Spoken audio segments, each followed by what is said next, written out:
a pinch of a lie, a dash of fake PR stories, a sprinkle of professional uncoupling, and a bunch of creative failures. This is a recipe for disaster. We're going to mix and mash into a Thanksgiving holiday smorgasbord of Prince Harry and Meghan Markle holiday stories. In today's video, we're going to discuss the very sad, strange, and isolated world of Prince Harry and Meghan Markle post-Megxit. We are going to take a glimpse behind the scenes of their Montecito mansion and spend the holidays with the Sussexes. You guys, we have a lot of juicy royal daily tea to get through today, so you know what to do. Sit back and relax, grab yourself a beverage, and let's get into the royal daily tea.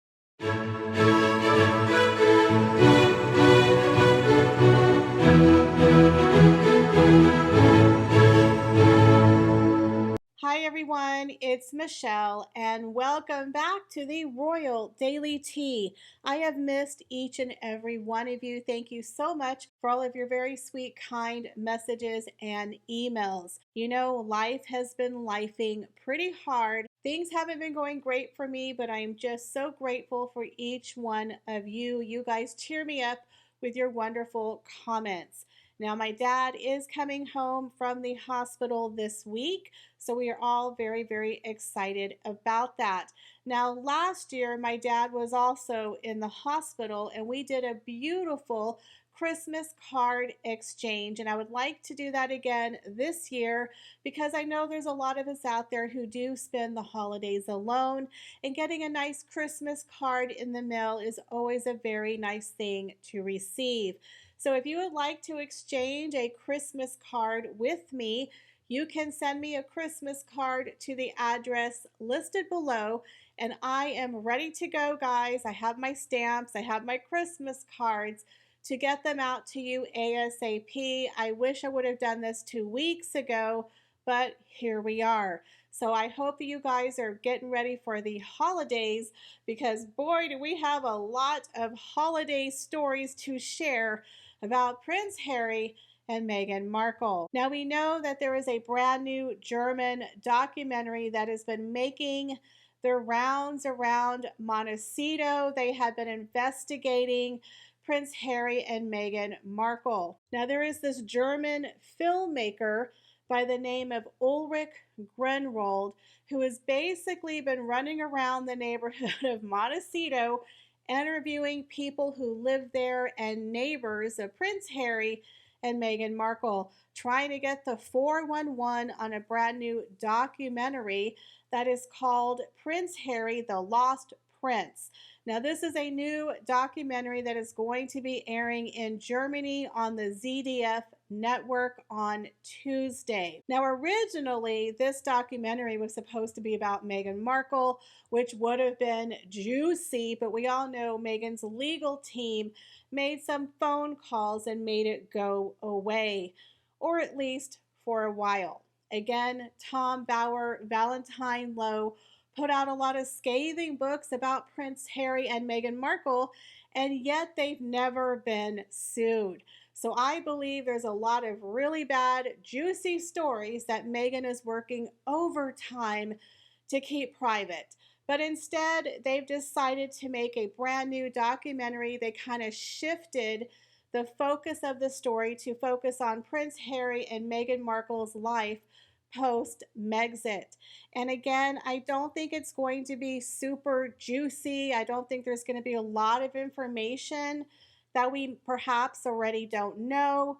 But again, they actually went to Montecito, California, and they interviewed the people who live there.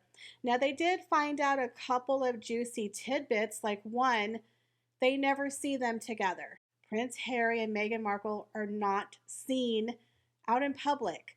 They live a very sad, isolated life behind their Montecito compound, which again, people with small kids, when you have kids, don't you do things in your neighborhood with your kids? You have play dates, you have school, you have church, you have activities. But apparently, nobody ever sees the children. They don't ever see Harry. They see Meghan occasionally, like at a farmer's market. I find that really strange that, their neighbors don't see them together.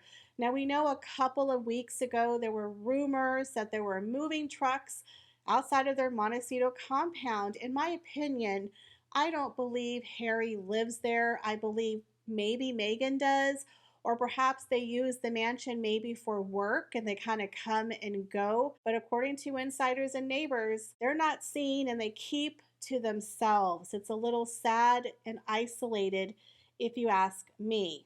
Now, in an interview with Express, the director Ulrich Gunwald explained that working on the documentary helped her understand why the royal family was so concerned when Meghan Markle and Prince Harry stepped down from their royal roles.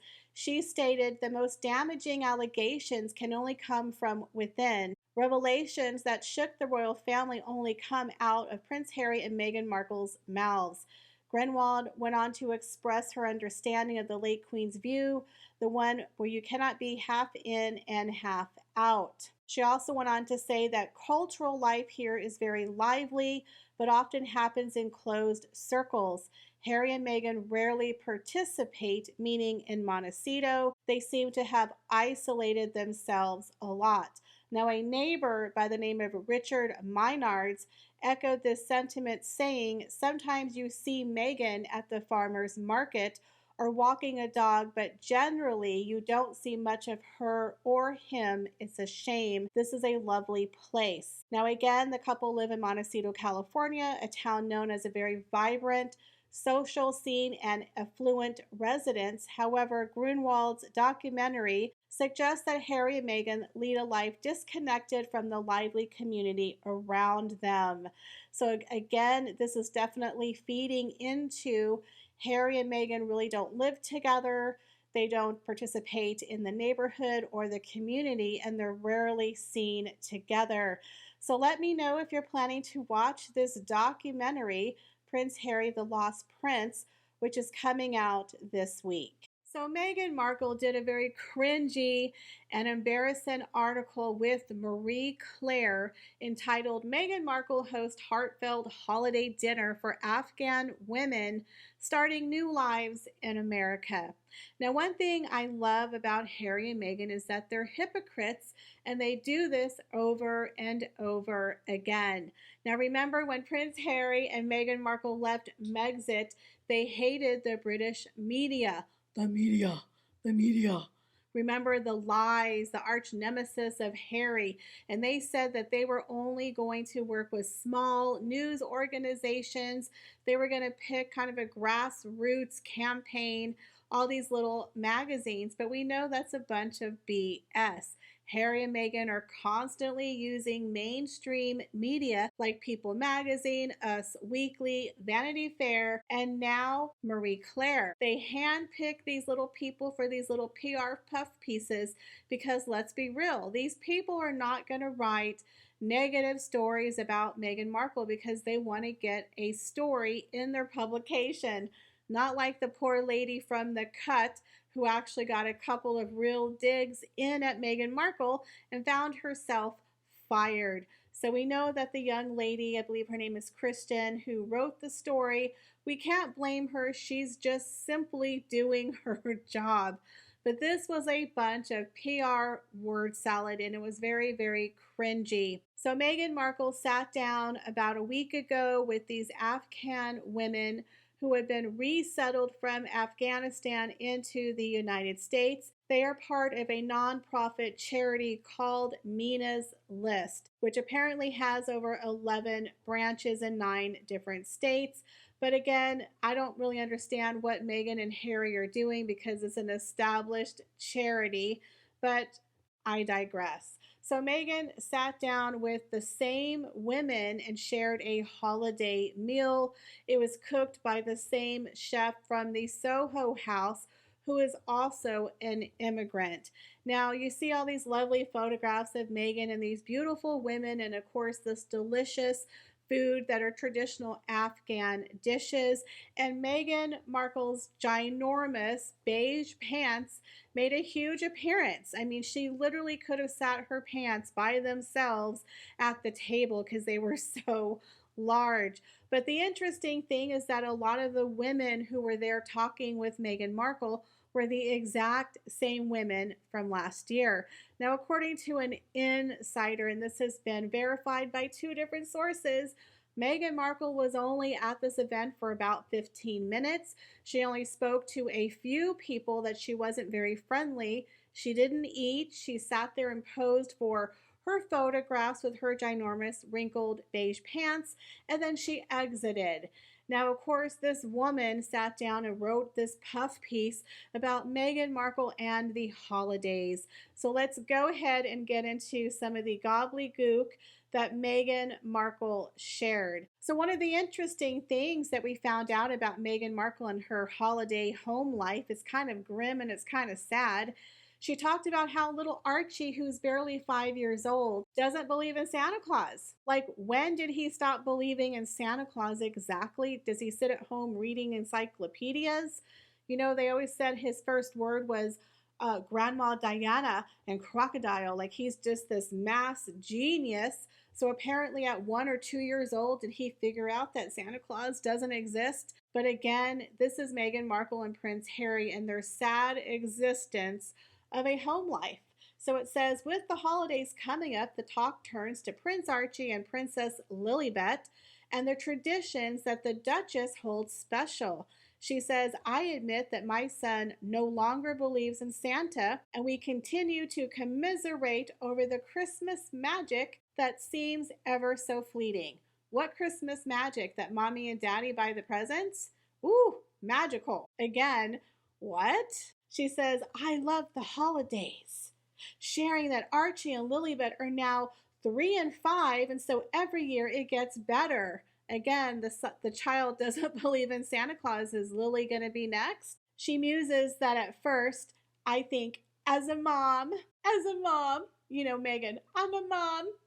With children, you're just enjoying having them there, that they're not understanding everything, but apparently they understand there's no Santa Claus. That's happening yet, but now we're at the age where I can't wait to see it through their lens every year. Through their lens? You mean through their eyes?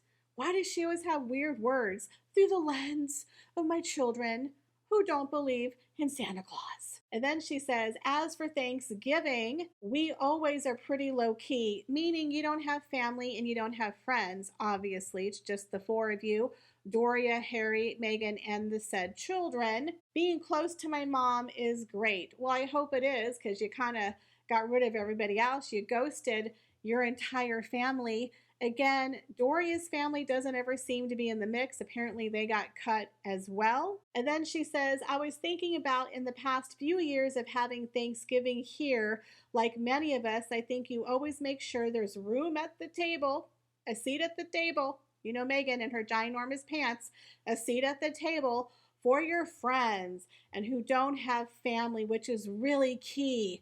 Again, like the family you discarded, like your father and the rest of your family and Doria's family. One such friend is none other than feminist Gloria Steinem, who Markle tells the story came over for Thanksgiving one year. Wow, you're so warm. That's so special. Oh my God. And she's like, you always want to make sure you have room at the table for people who don't have another place to go. Oh, a room at the table, Meghan Markle. I believe she keeps an empty chair there as a marker to commemorate all of the people she has ghosted in her life. It's very traditional and warm for Meghan and her family. Then she's like, you bring out a guitar and you have fun. I don't believe that happens. They sit around and sing Kumbaya. She's like, every single holiday is a new adventure, stressing that it's important for her that Archie and Lilibet can experience the magic of traditions, like great recipes that end up connecting to a formative memory at Thanksgiving, or putting out carrots for reindeer at Christmas? You mean for your 5-year-old that doesn't believe in Santa Claus, you're going to make him put out carrots for fake reindeer? Again, contradiction. So to me, it just seems a little odd, this fake little holiday Norman Rockwell moment that Meghan Markle is painting. But we do have some inside information that things were not so rosy over there at the Markles. That according to Neil Sean, they didn't have any family members except for one or maybe both of Samantha Markle's daughters may have showed up briefly for Thanksgiving, and that they asked their staff to participate and stay for the holiday Thanksgiving. Now, can you just imagine if you work for Meghan and Harry, that now you're being forced to have dinner and stay with them because they don't have anyone else? I am sure the staff was like, I can't make it. I got to go. I'm driving like 5 hours and, we're staying overnight. Nobody wants to hang out with their employers for dinner. Give me a gift, give me a bonus, and I'm out the door. It's a holiday. They don't want to see your faces. Okay? Leave them poor people alone, Meghan. They don't want to spend Thanksgiving with you and Harry, who's miserably staring at the wall. Nobody wants to spend their holidays with their employers. I hate to break it to you. There was another rumor that supposedly Harry came for dinner and he left immediately after, that he doesn't stay there. I believe Harry doesn't live there, that Meghan is only there for business purposes. We had stories of a U-Haul truck coming a couple of weeks ago, and every single time that man can get on a plane and move to another country, he's there. That man would fly to Kathmandu if he had something to do. That man is always going to the UK, Africa, New York, anywhere to get away from Meghan Markle. Meghan apparently stays local. She likes to go out through Los Angeles, but if you've noticed, Harry has no problem getting on a plane and leaving her and the children for weeks at a time. In my opinion, these solo appearances and the separation, professional uncoupling, is going to happen well into 2025. So what do y'all think about these stories that have been swirling around about Prince Harry and Meghan Markle's Thanksgiving plans and their professional uncoupling that is going to happen well into 2025? Do you believe this recipe is coming together for a marital disaster that is going to explode in 2025? Leave me your comments, guys, down below. Well, guys, that is all the royal news that I have for you today. Thank you so much for stopping by my channel. And if you're new here and you liked today's content, I hope you will consider subscribing and hitting that notification bell. I'm working hard to get to 50,000 subscribers, and I would appreciate you subscribing. It is free to do so. Again, thank you for stopping by the Royal Daily Tea, and I hope to see y'all in the next video. Bye, guys.